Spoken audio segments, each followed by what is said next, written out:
ये काम करते हैं, 2 साल के लिए काम करते हैं, पूरा अपने डेथ तक वो लेते हैं। हम ट्रैक पर काम करते हैं, हम मजदूरी का, हम लोग जैसे धनिया मर्चा की दुकान है उसी तरीके से पढ़ने का कोई मतलब नहीं है। सरकारी शादियां नहीं हो रही औरों को, इनके हर तरीके से सरकार को घेरने का काम युवा पीढ़ी करेगी और उसका नमस्कार दोस्तों, मैं रूबी सिंह और मैं यहाँ पे आप देख सकते हैं कि PRKS कार्यालय जो है रेलवे का, यहाँ पे मैं मौजूद हूँ और यहाँ पे बहुत सारे जो कर्मचारी हैं वो मौजूद है जो अन्य अन्य विभाग के हैं। और ये क्या है कि 8 तारीख को यहाँ पे धरना प्रदर्शन, भूख हड़ताल करने वाले हैं ये लोग।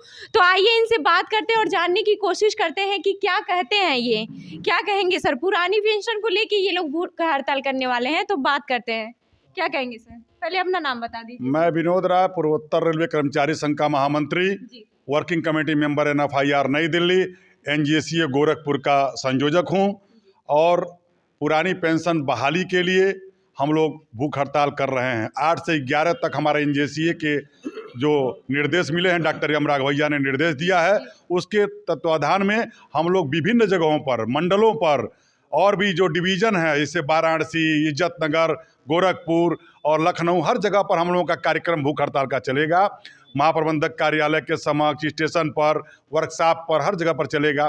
देखिए NPS सर, आज का जो बैठक हुआ है उसमें क्या निर्णय लिया गया? बैठक में निर्णय लिया गया है कि भूख हड़ताल की रणनीति तय की गई है कि किस तरीके से किया जाएगा। 8 तारीख को यहाँ गेट नंबर 1 स्टेशन के सामने केंद्रीय कार्यालय PRKS के बगल में हम लोगों का भूख हड़ताल 9 से 5 के बीच तक चलेगा और उसमें सारे राज्य और केंद्र के लोग उपस्थित रहेंगे।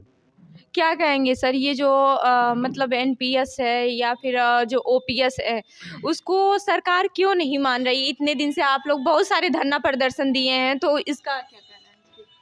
देखिए, सरकार अपनी ताकत का एहसास करा रही है।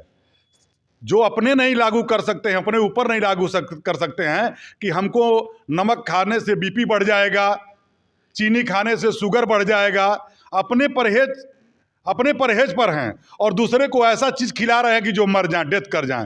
5-5 सर, ऐसा क्यों कह रहे हैं? बिल्कुल, वो अपने 5 पेंशन लेंगे और हमारा एक कर्मचारी जो दिन रात कौन सा 5 पेंशन सर? अरे जो MP और मिनिस्टर हैं और जो MLA हैं, जितनी बार होते हैं उतनी पेंशन पाते हैं। 4-4 पेंशन पा रहे हैं, लोग ले रहे हैं। वो 5 साल के लिए काम करते हैं, 2 साल के लिए काम करते हैं, पूरा अपने डेथ तक वो लेते हैं। हम ट्रैक पर काम करते हैं, हम मजदूरी का काम करते हैं। जिस ट्रेन पर आप लोग चलते हैं वो सुरक्षित रखने के रात को हमारे सैकड़े ट्रैक मेंटेनर पूरे भारतवर्ष में पर डे कट रहे हैं। रात को जो पेट्रोलिंग करते हैं और रात को जब ट्रेन पर वो चेक करते हैं कि लाइन कहीं खराब नहीं है, और उसके ऊपर जो सैकड़ों हजारों लोग ट्रेन में चलते हैं और सो करके चलते हैं, चैन की नींद सोते हैं, उनके बदौलत, मजदूर के बदौलत अपना घर और दरवाजा छोड़ करके काम करता है, उसकी पेंशन खत्म कर दी जाएगी। तो हम लोग जैसे धनिया मर्चा की दुकान है उसी तरीके से पढ़ने का कोई मतलब नहीं है। सरकारी शादियां नहीं हो रही हैं लोगों की। सरकारी नौकरी में अगर नहीं आ रहा है तो लोग कहते हैं पहले सरकारी नौकरी वाला खोजो, ये प्राइवेट जॉब कर रहा है कब चली जाएगी। ये बहुत दिक्कतें आ रही हैं।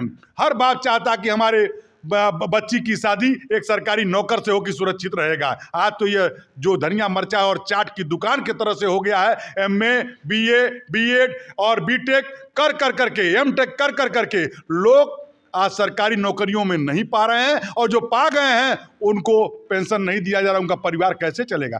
पहले कोई लागू करने के पहले अपने ऊपर करना चाहिए, एक्सपेरिमेंट करना चाहिए कि मैं एक्सपेरिमेंट कर करके मुझे कैसा अनुभव हो रहा है, तब दूसरे पर लागू करना चाहिए।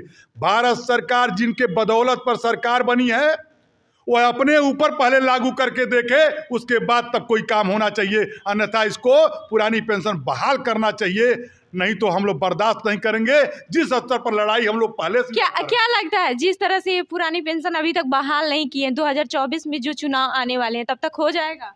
देखिए, जो आप लोग भूख हड़ताल करने वाले हैं वो क्या असर करेगा? देखिए, भूख हड़ताल भी होगा तो क्या कि जब आंदोलन शुरू होता है तो धीरे धीरे कारमा बनता है। पहले रिटायर कर्मचारी जो NPS के कर्मचारी अभी कम रिटायर हो रहे हैं, क्योंकि नौकरी पाए हैं तो तुरंत रिटायर नहीं हो रहे हैं। जब रिटायर संख्या बढ़ रही है, जैसे 10 लोग रिटायर हुए तो उनको महसूस हो रहा है। अभी दर्द महसूस शुरू हुआ है। जो नवयुवक अभी आगे नहीं आ रहे हैं उनको जब रिटायरमेंट की संख्या बढ़ती जाएगी तो वह चिल्ला चिल्ला करके कहेंगे कि अब एनपीएस अब सड़कों को रोको, वोट को रोको। इनके हर तरीके से सरकार को घेरने का काम युवा पीढ़ी करेगी और उसका पूरे जो पुरानी पेंशन पाने वाले भी विरोध करेंगे। और इसको मुख्य जो इसका जो कारवां चल रहा है उसको मोड़ करके दिखाना पड़ेगा। हम लोग लड़ेंगे और लड़ करके पुरानी पेंशन बहाल कराया जाएगा। नहीं तो यूनियन करने का कोई मतलब नहीं रह गया है, नेतागिरी करने का कर्मचारियों का कोई मतलब नहीं रह गया है, केवल यह धरोहर रह जाए।